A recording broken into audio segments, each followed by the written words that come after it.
মাথায় রাখবে, প্রস্তুতির সেরা ঠিকানা হচ্ছে স্টাডিস্টার WB ইউটিউব চ্যানেল, অর্থাৎ আমাদের চ্যানেল। তোমরা নিচে আমাদের যোগাযোগ নম্বর দেখতে পাচ্ছ, এই নম্বরে যোগাযোগ করে তোমরা তোমাদের প্রয়োজনীয় সাবজেক্টগুলির 100% কমনযোগ্য নোটপত্রগুলি সুলভ মূল্যে সংগ্রহ করে তোমাদের প্রস্তুতিটা জোর কদমে নিতে পারো। সেই সঙ্গে তোমাদের সুবিধার্থে জানিয়ে রাখি, আমরা একটা হোয়াটসঅ্যাপ গ্রুপের ব্যবস্থা করেছি। সেমিস্টারের শুরু থেকে পরীক্ষা পর্যন্ত যত আপডেট, প্রত্যেকটা আপডেট সর্বপ্রথম আমরা আমাদের হোয়াটসঅ্যাপ গ্রুপেই দিয়ে থাকি। হোয়াটসঅ্যাপ গ্রুপের লিঙ্ক ডেসক্রিপশন বক্সে দেওয়া আছে। তো যাই হোক, ফিরে আসছি ভিডিওটির মূল টপিকে এবং দেখিয়ে দিচ্ছি কী রয়েছে বিস্তারিত তথ্য। তো যাই হোক, শুরু করছি আমাদের আজকের এই ব্রহ্মাস্ত্র ভিডিওটির শুরুতেই কিছু বিষয় ভালো করে বুঝতে হবে। যেমন এই শুরুটাই মোস্ট ইম্পর্টেন্ট, যে ভালো করে শুরু থেকে বুঝতে পারবে শেষ পর্যন্ত ভালো করে বুঝতে পারবে। দেখো, এই মার্কিন যুক্ত এলাকায় আমাদের ইউনিভার্সিটি সহ অন্যান্য যে ডিটেলসগুলো রয়েছে সেগুলো রয়েছে। আর আজকের এই ভিডিওটি বাংলা মিডিয়ামের ছাত্রছাত্রীদের জন্য, একটু পরে প্রত্যেকটা বিষয় বুঝতে পারবে। এখানে আমাদের ইউনিভার্সিটির নাম দেখা রয়েছে, দেখো university of north Bengal NBU। এখানে NEP 4th সেমিস্টার 2025, মানে 4 বছরের আন্ডার গ্র্যাজুয়েশন কোর্সকে NEP বলা হচ্ছে, ঠিক আছে। মেজর 6 আমাদের পলিটিক্যাল সায়েন্স, এখানে আমরা দেখতে পাচ্ছি সেটাই লেখা আছে। তারপরে লেখা আছে আমাদের ইউটিউব চ্যানেলের নাম, যেটা তোমরা ওয়াচ করছো, আমাদের অফিসিয়াল যোগাযোগ নম্বর। আর এটা হচ্ছে শুধুমাত্র 2025 শিক্ষাবর্ষের জন্য সাজেশনটা। তোমাদের সুবিধার্থে জানিয়ে রাখি, 4th সেমিস্টারে আমাদের 3টা পেপার পড়তে হবে, মেজর 6, মেজর 7 আর মেজর 8। তো তোমরা যদি কেউ মনে করো 100% কমনযোগ্য প্রশ্ন এবং উত্তরের পেইড PDF নোটস নিয়ে পড়বে, ঠিক আছে, তো আমাদের সাথে যোগাযোগ করতে পারো। আমরা মেজর 6, মেজর 7 এবং মেজর 8-এর সম্পূর্ণ সিলেবাস থেকে 100% কমনযোগ্য প্রশ্ন এবং উত্তরগুলিকে সেভাবে কিন্তু সাজিয়ে গুছিয়ে নিয়ে আমাদের পেইড নোটসের আওতায় করেছি, যার প্রাইস মাত্র 850 টাকা। 850 টাকায় তোমরা 3টা পেপারেরই নোটপত্র পেয়ে যাবে। এবার আসি সাজেশনের কথায়। যারা সাজেশনের জন্য ইতিমধ্যে অপেক্ষা করছিলেন, আর আমি তোমাদেরকে কথা দিয়েছিলাম যে সাজেশন তো আসবেই, আনা বাঞ্ছনীয়। তো তার জন্য আজকের এই ভিডিওটিতে আমরা ফুল চ্যাপ্টার ওয়াইজ সাজেশন আলোচনা করব, অর্থাৎ ভিডিওটি সম্পূর্ণ দেখতে পারলে মেজর 6 সম্পূর্ণ ক্লিয়ার হয়ে যাবে। এর বাইরে যদিও কিছু প্রশ্ন পড়তে হবে, কিন্তু হ্যাঁ, অনেকটা কিন্তু তোমরা সিলেবাস এখান থেকে কভার করতে পারবে। প্রায় 90% সিলেবাস কিন্তু আমরা এখানে কভার করেছি, ভালো করে বুঝে নাও, ঠিক আছে। আর 100% কভার করা আছে আমাদের পেইড নোটসে, তো 90% তোমরা এখানেই পেয়ে যাচ্ছ, খুব ভালো একটা দিক। আর আজকের এই ভিডিও মারফত তোমরা আরও একটা জিনিস পেয়ে যাচ্ছ, সেটা হচ্ছে টপ ইম্পর্টেন্ট 6 আর 10 মার্কের প্রশ্নের লিস্ট। আবারও বলি, আমাদের যা কোশ্চেন প্যাটার্ন, সেই হিসাবে আমরা শুধুমাত্র বড় প্রশ্নের সাজেশন আলোচনা করব, ঠিক আছে। যেগুলো এর নিচে কোশ্চেন প্যাটার্ন অনুযায়ী যেটা আছে সেটা কিন্তু আমরা আলোচনা করব না।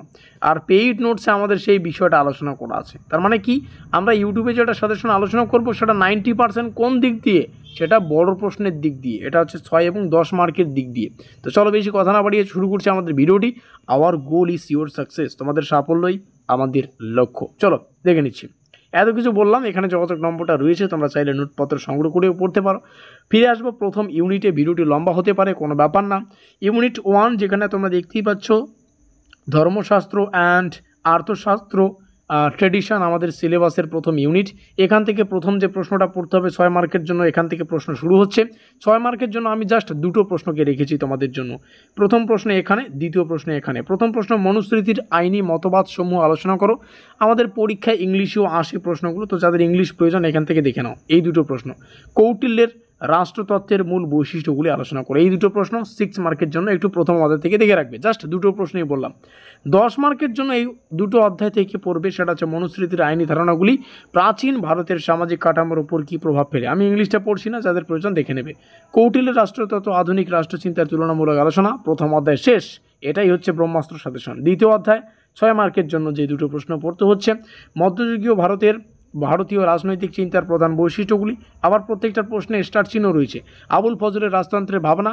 10 মার্কের জন্য যে দুটো প্রশ্ন রয়েছে, মধ্যযুগীয় রাজনৈতিক চিন্তাধারার গতিধারা এবং প্রাসঙ্গিকতা। আবুল ফজলের রাজনৈতিক মতবাদ আকবরের সাম্রাজ্য গঠনে কীভাবে প্রভাব ফেলে। পরবর্তী আমরা চলে আসবো 3 নম্বর ইউনিট, এখানে দেখতে পাচ্ছ। এখান থেকে 6 মার্কের 2টো প্রশ্ন, তার মধ্যে প্রথম, রাজা রামমোহন রায়ের উদারনৈতিক দৃষ্টিভঙ্গির বৈশিষ্ট্য।